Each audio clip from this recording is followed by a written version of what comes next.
पुराणों के बारे में बोलना। आजकल कहते ना कि थोड़ा बहुत पढ़ लिया या थोड़ा बहुत देख लिया, हम अब ये लगा लो इन शब्दों को यदि उनके बारे में तुमसे कहोगे तो तुम भी यहाँ बैठ करके कहोगे कि महाराज जी व्यासपीठ पे बैठ करके इतने बड़े नाम के लिए ठाकुर जी बोल रहे हैं। ज्ञान अधूरा बड़ा खतरनाक है। एक हफ्ते पहले एक विद्वान ने व्यासपीठ पर बैठ करके कुछ ऐसे वचन कह दिए कि जिनको पता नहीं है तो मेरे प्यारे उस कथा को आप मत कहो। लोग कहते हैं उसने व्यासपीठ पर बैठकर कहा था कि राधा के पति का नाम अनय और कृष्ण की पत्नी तो वो थी नहीं। तो भांडीर वन में स्वयं मेरे गोविंद का विवाह राधा जी के साथ में गर्गाचार्य जी महाराज ने कराया था। ये स्वयं स्कंद पुराण में आप पढ़ लीजिए, गर्ग संहिता के अंदर पढ़ लीजिए, प्रमाण के साथ में कहते हैं इस बात। तो कहते हैं कि उनका पटरानियों में नाम क्यों नहीं आया फिर जब वो रानी थी तो महाराज पटरानी ये थी, वो तो पटरानियों के ऊपर भी सबसे बड़ी महारानी थी मेरे प्यारे। वो तो कोई पटरानी नहीं, वो बीवी नहीं है, वो कोई पत्नी नहीं है मेरे ठाकुर जी की। वो तो ठाकुर जी का पूर्ण एक आत्मा है, ठाकुर जी का शरीर है। जिस समय ठाकुर जी ने भस्मासुर को मारा था मोहिनी रूप लेकर के, तो ठाकुर जी देखो पहले आईने तो हुआ नहीं करते थे। ठाकुर जी जमुना के किनारे बैठे देख रहा था कि देखो जब मैंने मोहिनी का रूप धारण किया तो सबकी सब मोहित हो गई मुझ पर।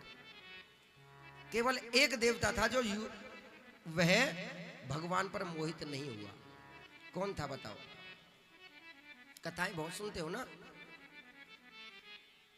बार बार मैं तुमसे यही कहता हूं कि अंधविश्वासी बनना छोड़ दो, कथाएं सुनना चाहो। नाचे कूदे तोड़े तान वाको दुनिया रखे मान। भैया नाचने कूदने की कथाएं नहीं होती, ये तो तुम्हारा मनोरंजन करने के लिए थोड़ा बहुत हमने ये अब ये रहने लग गए। नहीं, जिस समय सुखदेव जी महाराज ने कथा सुनाई थी तो कोई संगीत नहीं, वहां तो तालियों से केवल कीर्तन होता था। श्री कृष्ण गोविंद हरे मुरारी हे नाथ नारायण वासुदेवा। और यदि हम इनको ना बुलाए ना तो सच बैठा हूं 4 आदमी ना बैठे यहाँ कथा में, सब खिसक जाएंगे। कहां से ब्याज जी बुला लियो, नाचायो कुदायो तो है ना वाले। आज इस व्यासपीठ पर बैठ करके वो कथा सुना रहे जिन्होंने कभी वेदों को पढ़ा नहीं, और उन्होंने कहा कि शिव महापुराण का प्रमाण दिया, तथ्य दिया कि राधा रानी कृष्ण की पत्नी नहीं थी। बस व्यासपीठ से थोड़ा सा हम छोटे, ज्यादा बोल नहीं सकते हैं, परंतु इतना जरूर कहेंगे हम, यदि तुमको नहीं पता ना तो हम इसने महान शक्तियों पर कभी उंगली मत उठाना। और आपसे भी मैं ये कहता हूं, मेरी माँ कहते हैं नाम बड़े दर्शन छोटे, ऊंची दुकान फीके पकवान। क्यों तुम अंधविश्वासी बनते जा रहे हो? दुनिया कहती है, व्यास गद्दी पर बैठ के कहते हैं टोटकों की कथा हो रही है, समझ में आ रही है, शिवलिंग पे से उठा के बेल पत्र खा लो जी, तुम्हारी बीमारियां भग जाएंगी, और जब खुद बीमार होंगे तो फिर विदेश में जा करके इलाज कराएंगे। शिव महापुराण की ही मैं बता रहा हूं, यदि महाराज जी भी कथा सुनेंगे, शिव महापुराण के अंदर स्पष्ट लिखा है कि शिवलिंग पर से उठा करके चढ़ावा तो ब्राह्मण भी नहीं कर सकता, तो तुम साधारण कैसे खा लोगे? शिवलिंग पर टच जिसने कर दिया, जिसने तो अपने शिव जी को समर्पण कर दिया, उसको तो ब्राह्मण भी ग्रहण नहीं कर सकता। ब्राह्मण के लिए भी निषेध है शिव जी का चढ़ावा। और कहते हैं कि शिव जी पर से बेलपत्र उठा के खा लो, बीमारियां दूर हो जाएंगी। तुलसी जी में गन्ने का जूस चढ़ाओ, लक्ष्मी जी आ जाएगी। पर हमारी मैया देखी हमने, मैया अरे भैया 2-2 किलो गन्ने का जूस लाए भर भर के और तुलसी मैया में चढ़ाए। अगले दिन आज तुलसी सूख गई, फिर हमारे पास महाराज जी हमारी तो तुलसी सूख गई। गन्ना को जूस यहाँ में चढ़ाओगे तो सूखेगी अम्मा। परेशान होते हो बाद में, पंडित जी देखना ग्रह कैसी चल रही है, शनिचर खराब चल रहा है, 7.5 चल रही है, परेशानी कर रहा है। और मैं क्लियर कहता हूं, जिसके ऊपर शनि की 7.5 चल रही है ना, मम्मी पापा के पैर दबा देना, मैं दावे से कहता हूं वो शनि तुमको राजा ना बना दे। तो शनि कर्म फल दाता है। ये छोटे छोटे उपाय करो, ऐसे उपाय बताओ ना जो तुमको भी मुक्ति प्रदान करें। अरे महाराज अपने मन से पढ़ लिया, अब चक्कर तो वही है, बड़ी दुकान, कोई उंगली भी नहीं उठा सकता, किसी की हिम्मत नहीं उनके सामने बोलने की। अरे मेरी माँ, यहाँ स्पष्ट लिखा है कि राधा रानी जब जिस समय भगवान ने अपने गंगा मैया जमुना मैया में अपना चेहरा देखा, मैं देखूं तो सही कैसा था, तब भगवान ने अपने स्वरूप को देखा तो भगवान स्वयं उस पर मोहित हो गए अपने रूप पर। और उस समय समस्त देवता जब मोहिनी रूप में भगवान प्रकट हुए, समस्त यानी ब्रह्मा जी, शंकर जी, सबकी सब उस रूप पर मोहित हुए। केवल एक देवता था सूर्य नारायण, वो भगवान के उस रूप में मोहित नहीं हुए। और उनके मन में ज्ञान आया और मन में विचार करते हैं कि देखो ना कितना सुंदर स्वरूप है, काश इतनी सुंदरी मेरी बेटी होती। वही सूर्य नारायण द्वापर युग में वहां पर ब्रज में रावल गांव में जन्म लेते हैं, कीर्ति बन करके महाराज मेरे प्यार, वृषभानु बन करके। और उसी वृषभान की पुत्री बन करके स्वयं मेरे भगवान आते हैं। भगवान ने अपना रूप स्त्री का रूप बनाया है। तब भगवान ने लाली लगाई चेहरे पे, मैं देखूं तो सही कैसा था। तो भगवान ने अपना जब चेहरा देखा तो भगवान स्वयं मोहित हुए उस रूप पर। और वही रूप आज वृषभान बाबा के यहाँ पर उन्होंने प्रकट किया। और वृषभान दुलारी स्वयं राधिका रानी प्रकट हुई है। प्रेम से बोलना पड़ेगा, स्वयं कृतस्यम भवतायाम। सूर्य नारायण स्वयं उसने पुत्री के रूप में राधा रानी को मांगा था। तो आज राधा का रूप लेकर के भगवान राधा रानी कोई शक्ति नहीं है मेरे प्यारे, राधा तो स्वयं कृष्ण है और कृष्ण ही स्वयं राधा है मेरे प्यारे। जो राधा लेगा वो कृष्ण को पाएगा और जो कृष्ण का नाम लेगा वो मेरी राधा रानी को पा जाएगा। प्रेम से बोलना पड़ेगा, वृंदावन बिहारी लाल।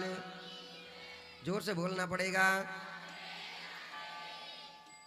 कि राधे तू मेरी स्वामिनी और राधे मैं तेरो दास। जन्म जन्म मोहे दीजियो श्री वृंदावनी गोवाल। वृंदावने शोभनी नहीं और नंदगांव सोगाम। बंसी वटे सोवट नहीं मेरे श्याम नाम सुनो। बोली वृंदावन बिहारी लाल की। ययं ब्रह्मदेवत्वयं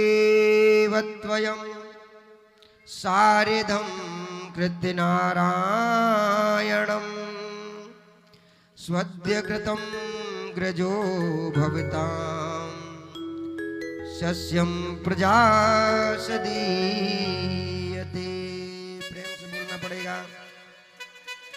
इसलिए एक बार राधा रानी जब स्वयं जमुना मैया में महाराज रचा करके अपने पग धो रही थी ना, तो भगवान कृष्ण ने कहा कि राधे आपके चरणों में ये रज लग गई है, इन रज को आप धो लीजिए। तब राधा रानी ने यही कहा था कि हे कृष्ण, हे माधव, जो एक बार मेरे चरणों से लग जाए ना, मैं उसको फिर अपने के दूर नहीं करती। इसलिए ये ब्रज रज है।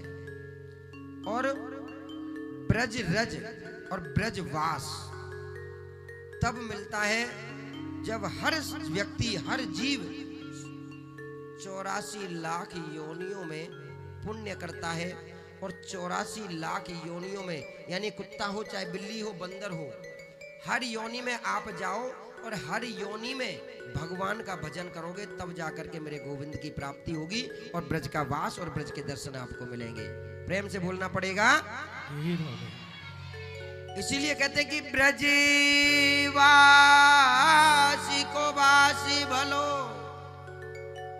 जहां पास बहे जमुना पटरानी। जो जन नहाय के ध्यान धरे, बैकुंठ मिले तिनको रजधानी। बोली वृंदावन बिहारी लाल की। ऐसे नहीं, जोर से बोलना पड़े।